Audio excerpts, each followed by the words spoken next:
Today, we are focused on saving our citizens and economies from the effects of the global pandemic. Equally important is to keep our focus on fighting climate change. Climate change must be fought not in silos, but in an integrated, comprehensive, and holistic way. Inspired by our traditional ethos of living in harmony with the environment and the commitment of my government, India has adopted low carbon and climate resilient development practices.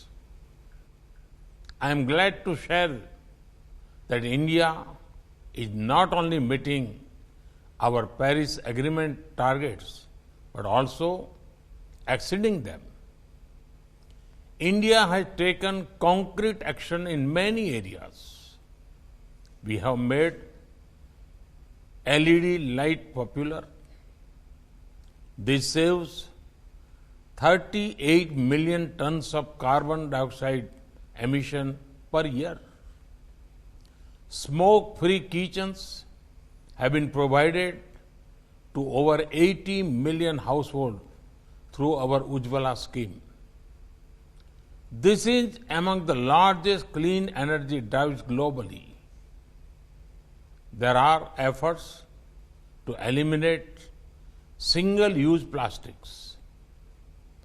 Our forest cover is expanding. The lion and tiger population is increasing. We aim to restore 26 million hectares of degraded land by 2030.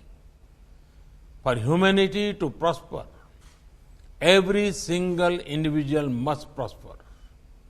Rather than seeing labor as a factor of production alone, the focus must be on the human dignity of every worker. Such an approach would be the best guarantee for safeguarding our planet.